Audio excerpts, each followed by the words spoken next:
Welcome to the show. This is a brand new show. It's so new, in fact, that we haven't got a name for it yet. So if you have any suggestions, please drop them in the comments below. For those of you who don't know me, my name is Dorian, and I've been making videos for the better part of a decade now. I've made videos for the British gliding team, for the BGA, for juniors.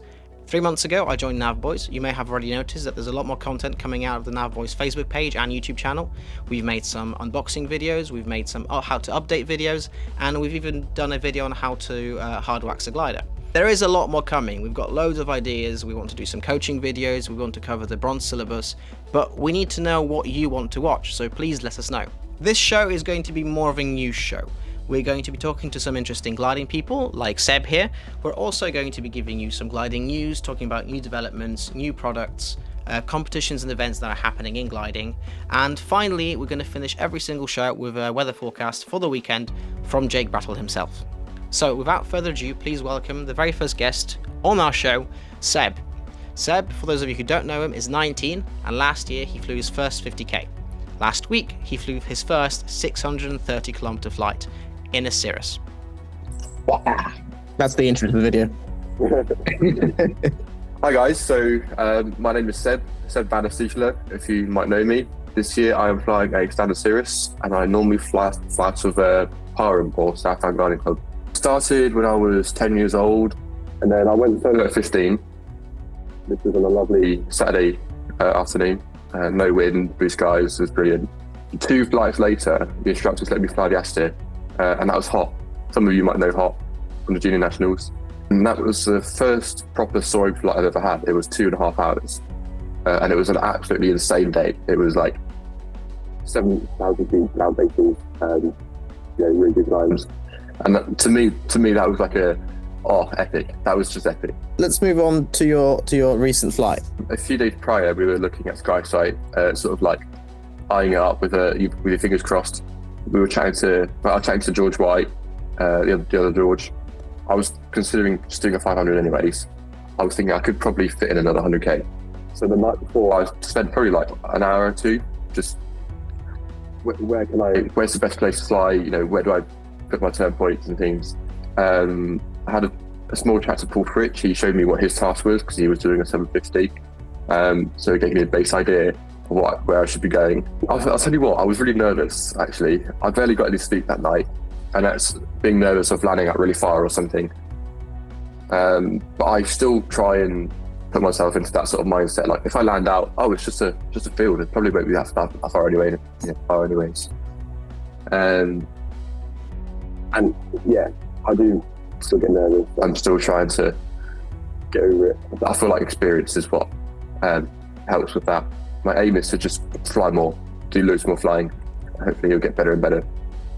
What's your club's attitude towards it? Is it, if you land out, there's lots of people willing to sort of pick you up? Do you sort of organise that beforehand? So it does seem to be someone will just come and get you anyways. They'll know that I'm doing cross country.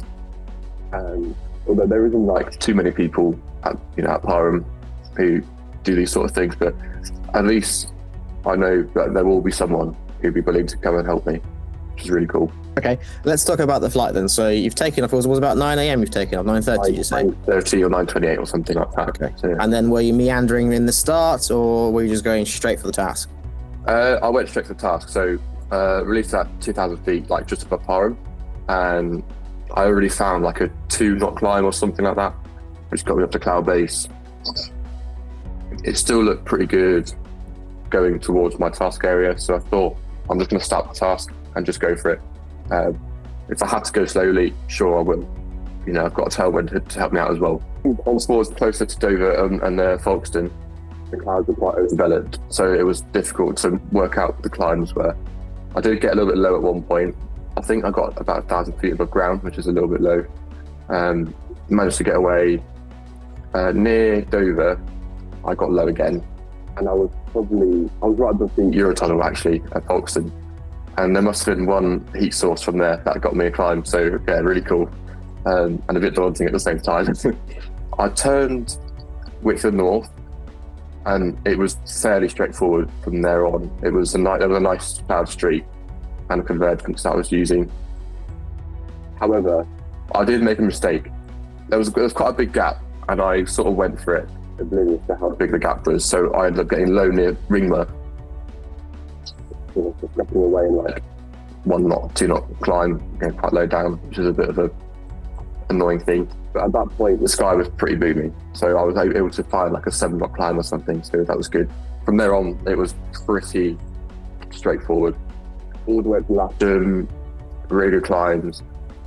And then when I went down to Axminster, it was fairly consistent. The wind was helping me out actually. It was fairly head on.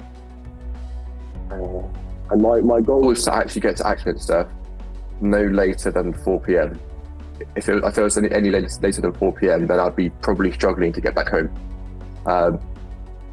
I actually managed to get there bang on 4 o'clock, which was quite an interesting one. So I was sort of like looking at the time, thinking about my average speed. Oh, can I make it home? When will the climb start dying? I was a little bit nervous, but I'll tell you what, at least I was at the furthest point of the task. My goal was to get back home anyways. Nothing better to do than just keep going and just hope for the best. And luckily it did, go out fairly well. And then I got to the point at Middle Wallop where the sky did start to die out, and there were long glides, weak climbs, and I got to around 2,000 feet. To me, that's not like low, but considering that the sky was not working very well, like any climb would do for me, any climb. So 1 knot, 2 knot climbs, I was sort of scrapping away with near Middle Wallop, sort of in my way, because over near Lasham, the weather was improving, and it did look really good still.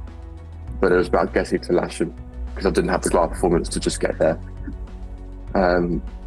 Little 2 knot, 3 knot climbs, turn the turn point at Ballington, and this is crazy, but like in the blue, just randomly, bang, 7 knot climb up to 5,000 feet.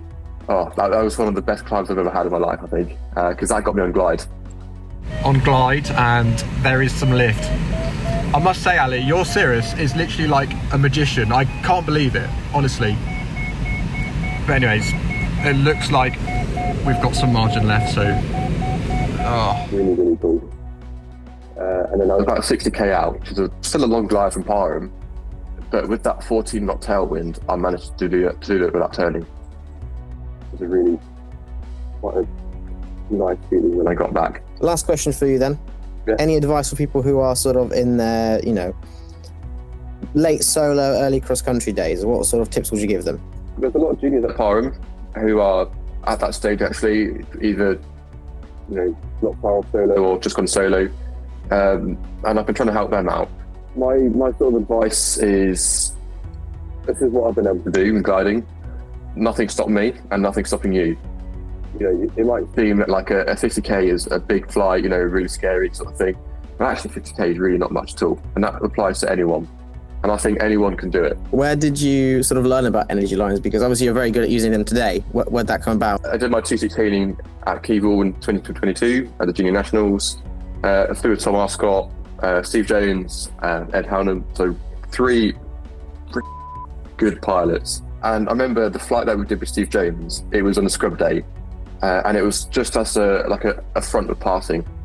So behind that front was where the good weather was.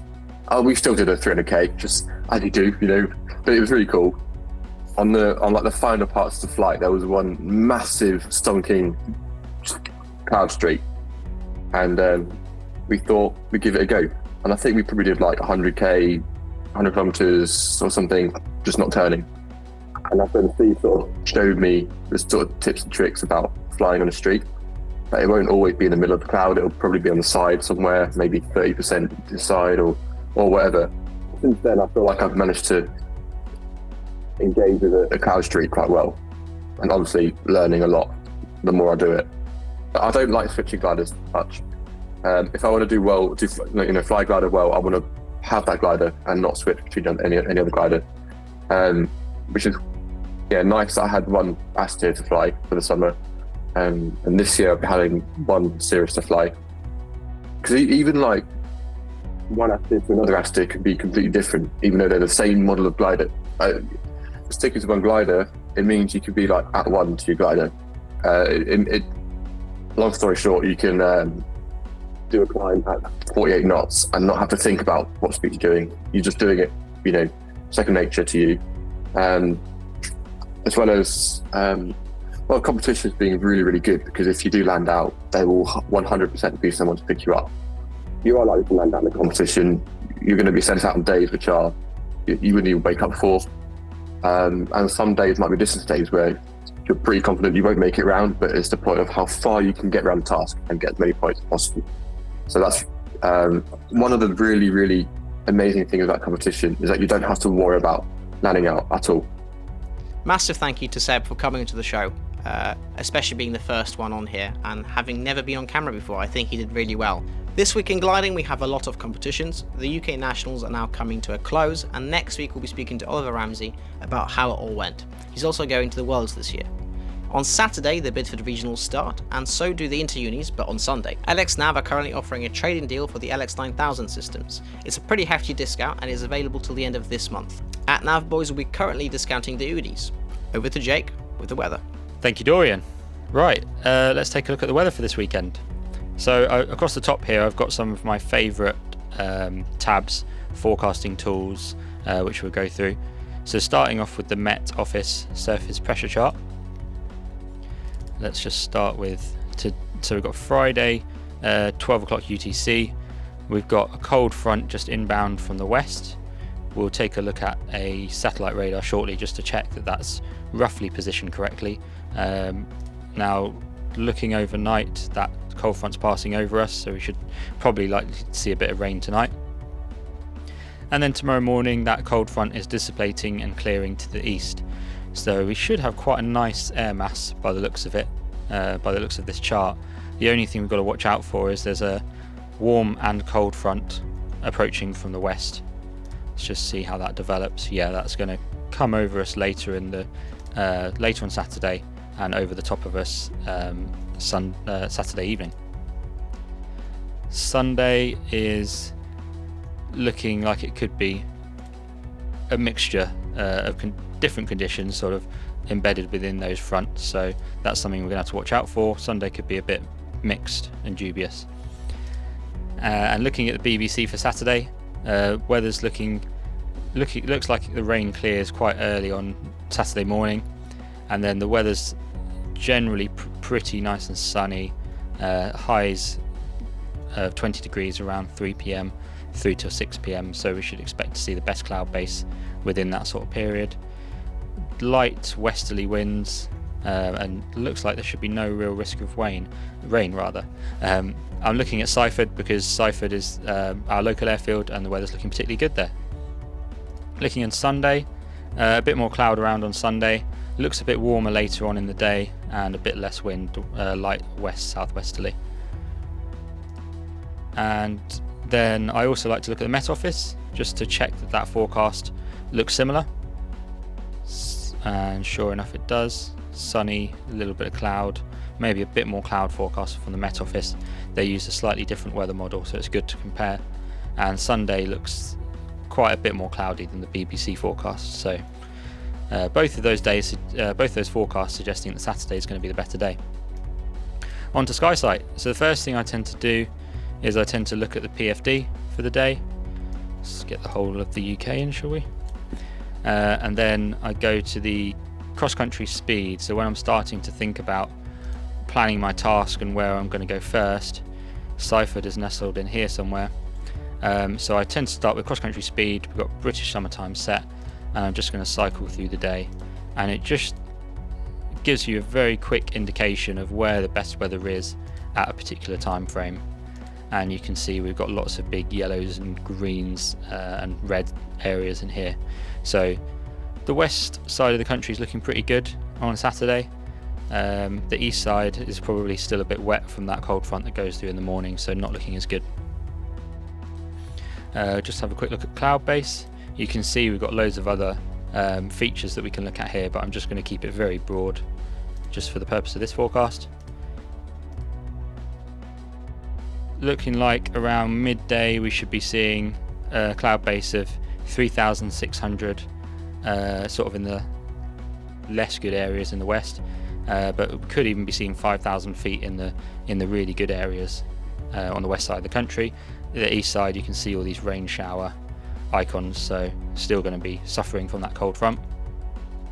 Later in the day at 3 p.m, it looks like the cloud base could go up even to 5,500 feet, maybe going a little bit blue in areas. And later in the day, 5:30, still got 5,500 feet, maybe a bit of sea air enroachment coming up the Severn and across North Wales. So you want to be further inland later in the day by the looks of it on Saturday. And then on Sunday PFD looks still pretty good actually across more of the country as well. Not as good, but still decent. Cross country speed. Yeah, still looks like good conditions over a large area. So yeah, Sunday looks alright as well at the moment by this forecast. And then just going to check whether we've got cumulus. It's looking like we should be seeing cumulus on this model. Not as high, so in quite a lot of areas it's only 3,600, but there are areas where it's 4,500 or 5,000. Okay, as you can see there's lots more things you can look at here, but I'm going to keep this quite short for the purpose of this. Just going on to windy, just to check that that cold front is roughly aligned with that forecast that we saw earlier. So this is a really useful tool for the day when you actually go flying. I'd be checking this in the morning, looking at where that cold front is, making sure it's well to the east like forecast, and looking also at the satellite pictures to check that there's no unexpected high cover or mid cover coming in to cut things off. And then lastly, some of the things I'd make sure or recommend you look at is SORMET. You've got 3 different forecast providers here, which are glider pilots in various areas across the country. This one is David Masson, he's based down at Lasham, and yeah, this is what he's got to say about Saturday. Generally this looks like it ties in with the forecast that we've just looked at, so that's a good sign. And he's not given us a forecast for Sunday, but yeah, it's looking like a decent, he says good for 300 to 500k, West Midlands, East Wales and Peak District. So that ties up with what we've seen. Looking at Sid's weather, Sid's forecast, he's not done one for this weekend yet, but keep an eye out in case he puts one out for tomorrow. Quite often if the weather looks good he will put one out. And then lastly we've got London Gliding Club, Phil's weather brief. He will update that in the morning, so again just keep a lookout for that. And then lastly, just wanted to show you a very useful website, which is Clement Allen's webcams website.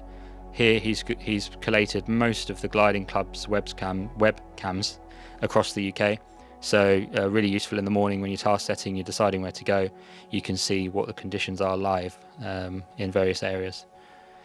That's a wrap for this week. Looking forward to catching up with you next week. Cheers.